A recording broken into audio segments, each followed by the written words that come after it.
ain't see me, you Stevie. Wondering how I reach more evolutions than Evie and make it look easy.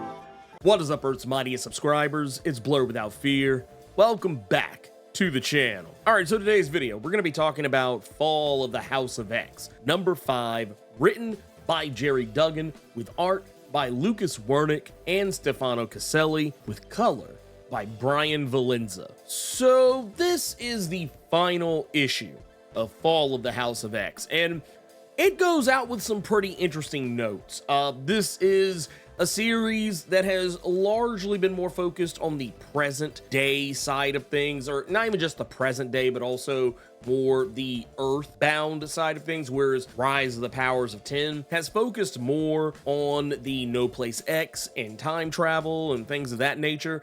This is the more grounded of the two series, if you could call it that. But this is probably yet another instance of the X-Men Fall of X, shenanigans, wrapping up storylines out of nowhere with no real actual clear development arc towards, a certain end. It's actually done mostly well. Like, while others have been more critical of Gerry Duggan's X-Men up to this point, I had actually enjoyed it for the most part up to this point. But when you get to here, it's where you just start to see that, and this is no real fault of Gerry Duggan, this is just the nature of what's going on in the X office right now, and just how everything just got, I don't know, I'm gonna say it got mishandled. But the point is, this issue deals a lot with that. We're gonna be focusing mostly, I would even dare say primarily, with the final fight with Nimrod, and we are also gonna be focusing to a lesser extent on characters like Omega Sentinel, and I would even say to the barest minimum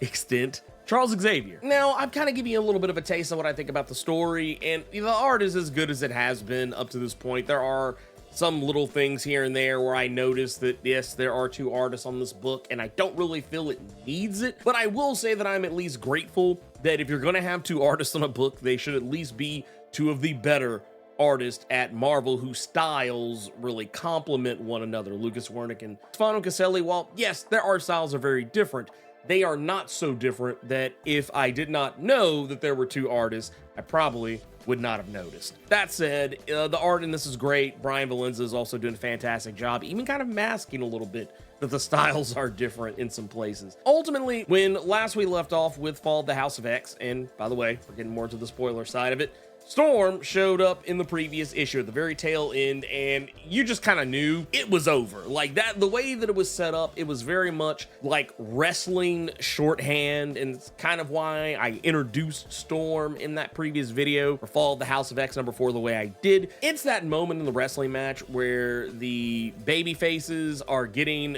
their shit pushed in. The ref has been incapacitated, and the heels are just running roughshod over the baby faces. And all of a sudden, that one wrestler who has been just largely MIA for the entire proceedings, probably even for the majority of the entire feud, just shows up from out of nowhere. Their music hits, they come running from the back, they slide in the ring, and every single heel suddenly becomes incompetent. There's 3 heels in the ring beating up 2 baby faces, and then all of a sudden, those heels have no idea how to gang up on one person. It's one of those deals. And I'm not necessarily saying this to kind of make it sound like, oh my God, they've just completely made Nimrod incompetent. No, it's just that Storm is just that good. This is not necessarily saying that it was handled poorly. It's just, that's just kind of how wrestling goes. Sometimes people forget that you can jump somebody all at once. But that said, the whole setup here is that Nimrod has split himself, and technically we only know about the 3 Nimrod bodies at first, but apparently there are different Nimrod bodies that are invisible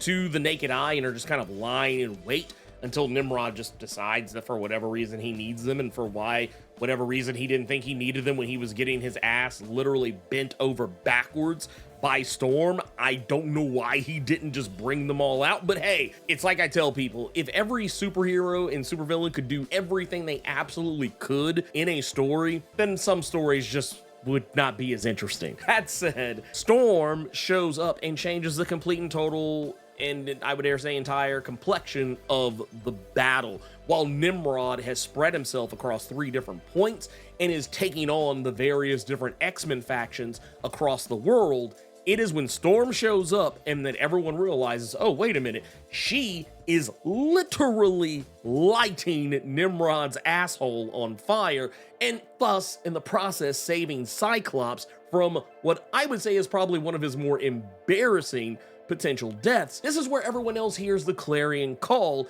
of Storm's call to action, whereas elsewhere, Sync is on the battlefield and recognizes Storm's lightning, realizing that at this moment he can recall Storm's power and then begins unleashing his version of it on Nimrod in that particular location, whereas Magneto makes his triumphant return to aid his daughter Polaris in them both tag teaming Nimrod with both negative and positive electromagnetic force, and doing this, chaining these events across multiple Nimrods, because as Storm has revealed, hitting Nimrod with this much electricity is affecting the other Nimrods. So this just causes a chain reaction that ultimately leads to Nimrod being completely flash fried and melted from the inside. Now, Storm's power having this kind of an effect on Nimrod should not even be that much of a surprise, considering we literally saw Sync use this ability in just a couple of issues prior of Jerry Duggan's X-Men, and I'm even kind of shocked that Sync seems surprised that it's working or didn't think to do this at first anyway, considering he had already used Storm's power from memory and had pretty much the same effect on Nimrod before, so why he didn't lead with that is another story altogether. But, you know, once again, if everybody did everything they could, the story would probably be a little less interesting, but I feel like here that doesn't really apply. But hey, Storm had to have her big moment, and if Sync did it first, it would be weird if Storm showed up and was like, hey, guess what? Yeah, so I get where that comes from. But if you're thinking somewhere in the back of your head, well, wait a minute, why is this working? It's because it's always worked, for the most part. So I will say the thing that I thought was very impressive is Storm creating her own electric dagger. Storm has always kind of been synonymous with daggers from her time as a thief, and we've even seen multiple stories. Jerry Duggan even wrote one up as a part of his Marauder series, talking about how many daggers the Storm keep on her person at all time, and everyone trying to guess how many she has on her in one particular instance, and come to find out that she was pulling knives from places they had no idea that she could pull them from. It just goes to show that, Storm has that kind of power, and is very reminiscent of some things like we've already kind of seen Miles Morales do something very similar, being able to create a electric sword. So seeing Storm create an electric dagger is not really like the most, oh my god, I've never seen this done before type of deal, but it is cool to see Storm using her powers in some really creative ways. And I don't necessarily remember if she's ever done something quite like this before, but it is still something very awesome to see in this moment. And this is a big deal because, as is stated, Nimrod is a huge portion of Orcus's infrastructure because of the fact that humanity was pretty much cut out from Orcus, and it kind of was something that's even been hinted at and implied to have started not necessarily recently, but has been going on for the past couple of years, publication-wise, that Nimrod and Omega Sentinel have been operating behind the scenes to pretty much make it to where humanity had no control over Orcus whatsoever. And when it finally came time to pull the trigger on that plan, then it just completely cemented it, that Nimrod is pretty much the linchpin of Orcus, and with him destroyed, that means Orcus is toast. Like, they're done. Finito. Like, that's it. There is no more Orcus now. The other reason why Orcus is completely toast is because Omega Sentinel has been neutralized. And what I mean by neutralized is that Psylocke uses her psychic knife and completely deletes the entire cybernetic structure of her brain, leaving only the human portion of it. And that would leave Karina Shopendar, who at one point in time, well, initially she kind of started out as an ex-villain very briefly, but then completely turned around to being a member of Excalibur and X-Men. That was one of those situations where it was kind of like, oh, okay. So when Omega Sentinel went back, yes, this is still technically our Karima Shopendar. She just was inhabiting that body of the one that was already there. And it seems like the X-Men are going to be giving her another chance. And this is something that I kind of already know where this is going to go. It's going to start this debate and because I've kind of already seen it online, and not just with X-Men 97, but specifically with this as well. And is that people who read or claim, you claim to read X-Men, I saw a lot of people who are very likely more comics fans and not comics readers, lamenting the notion that the X-Men gave Omega Sentinel a second chance. And here's the thing you got to think about. There's a lot of moving factors here. For one, as I mentioned earlier, Omega Sentinel used to be one of their allies, and I'm pretty sure it's pretty obvious with anyone with eyes to see that something has happened to her, and technically we know the inside baseball on this, that this is not to any fault of her own. This is because the Dominion sent an Omega Sentinel back from a different timeline, and that Omega Sentinel pretty much just overrided the one that was already here. So you have that to contend with. And while the X-Men don't know the full workings of that, I imagine when Psylocke used the psychic knife on Omega Sentinel, she probably figured that out. Now, going a little bit further into it, you also have to recognize that the X-Men are nothing if not about mercy. Like, I mean, you think about it, there are a lot of characters who don't deserve to be on the X-Men who have been on the X-Men. Let's be real with each other here. A lot of people's favorite characters like Rogue or Gambit or Juggernaut or, oh, hey, that guy Magneto. A lot of these guys have been allowed to be a part of the X-Men at various points in time, and for the most part, a lot of them have been permanent with the exception of Juggernaut up until recently. And if you really just kind of want to take another further look at it, even characters like Apocalypse have now more recently been a part of the fold, brought in as an equal. If you can be okay with those things, but not be okay with an Omega Sentinel getting re-welcomed back into the fold, especially because of something that was of no fault of her own, I don't really know what to tell you. You clearly do not read X-Men. It's one of those scenarios where I feel like, yes, there are people out there who, when they read X-Men comics, and I'm talking about the comics fans too, the reason why I say you didn't read it is because you just looked at the pretty pictures. You looked at the pretty pictures, didn't read the words that were attached to them, thought that things were one way and they really weren't. And that's all I can really say about that. I have no beef with Omega Sentinel. My thing is that I feel like it has finally addressed a plot point that has been years long ignored. And because that was kind of the big thing when House of X came around. House of X #1, it's like, oh my God, why is Omega Sentinel helping the bad guys right now? Normally she's with the good guys. She's the good Sentinel. She's the one good Sentinel. Yeah.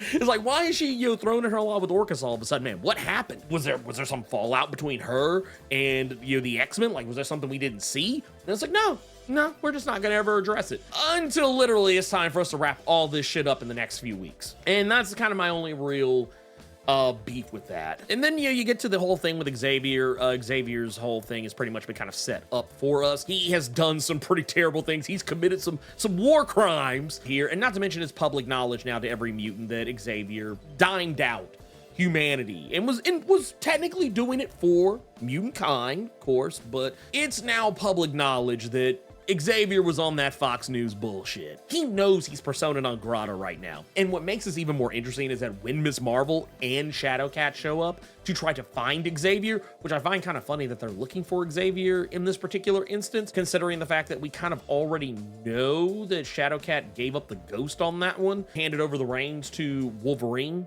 in that regard. It could just be the fact that this takes place before the most recent issue of X-Men, which I believe is X-Men number 34, but there's no note to that, so we just kind of have to assume there. But at the end of the day, neither Shadowcat nor Ms. Marvel see hide nor hair of Xavier because, as he is wont to do, he can make people not see him. That's how he can manipulate other people's minds. He knows he's not wanted. He knows, he can try and make it seem as though he doesn't want to be a distraction, that he doesn't, want to, keep them from seeing the real threat, the real problem. And he can even pretend all he wants that he knew that Cyclops would handle things from the jump. Even in doing this, that he had to become the bad guy. Like making it sound like he has to be the bad guy to galvanize Cyclops and do the right thing, which I think is kind of hilarious. Not to say that's exactly his wording, but just it's the sentiment that he kind of gives off. Him riding off into the sunset, like making himself hidden away, especially in the wake of knowing that he has committed some grave war crimes siding with Orcus. Oh man, yeah. And he's also murdered some people. He's murdered some people as a result of all this. So he's gonna have to answer for some things. And it actually makes me even more positive this guy might just be inmate X after all. But he is hidden himself away. I'm sure Wolverine will probably still see him, find him, regardless of what Xavier does try and hide his presence from him. Wolverine will likely still be able to smell him. But I don't know. This was good. I mean, it's a good issue. I know it probably sounds like I'm kind of crapping on it. It's a good issue. It's a great issue, actually. And it's even kind of setting us up for some other things. Like we got to see Lactuca again.